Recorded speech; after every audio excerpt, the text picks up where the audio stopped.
স্বামীর এক আত্মীয়র মেয়ে আমার ভীষণ হিংসা করে, সুযোগ পেলে বলে বান্দরের গলায় মুক্তার মালা। এমনটা শুনে ভীষণ রাগ হতো। কেন উনি আমার এত অপছন্দ করে? আমি কি এতটাই বাজে দেখতে? স্বামীকে বিষয়টা জানালাম না, নতুন নতুন বিয়ে হয়েছে, শুধু শুধু মন মলিন্য করে কী লাভ। এমনি এক রাতে স্বামীর বুক শেলফ থেকে উপন্যাসের বই নিয়ে বিছানায় আধশোয়া হয়ে শুয়ে পড়েছি। স্বামী আমার কোলে মাথা রেখে গম্ভীর ঘুমে তলিয়ে গেছে। আমার এক হাত ওনার দখলে, সে ঘুমানোর আগে ধরেছিল, এখনও ছাড়েনি, ধরিয়ে ঘুমিয়েছে। বইয়ের মাঝ পৃষ্ঠায় একটা কাগজ দেখতে পেলাম, সেখানে লেখা, তুমি কেন আমায় ভালোবাসো না, আর কতকাল অপেক্ষা করিয়ে রাখবে। লেখাটার নিচে স্বামীর সে আত্মীয়র মেয়ের নাম দেখে আমার বুকের ভেতরটা ধক করে উঠল। চোখ ভিজে এলো অশ্রুতে।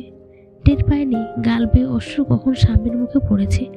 স্বামী ঘুম ঘুম চোখে তাকিয়ে বলল, তুমি কাঁদছো কেন? পেট ব্যথা করছে? জল খাবে? না সূচক মাথা নিয়ে চুপ করে রইলাম। স্বামী ব্যস্ত হয়ে গেল কান্নার কারণ জানার জন্য।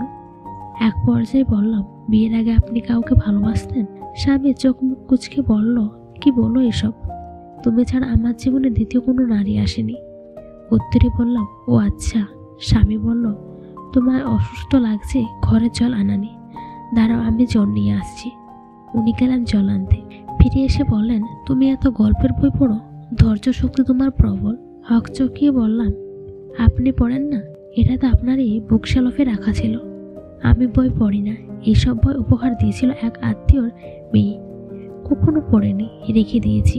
উনি যখন শুয়ে পড়লেন তখন শেলফের 7টা বই বের করলাম। বইগুলোতে একটা করে চিরকুট।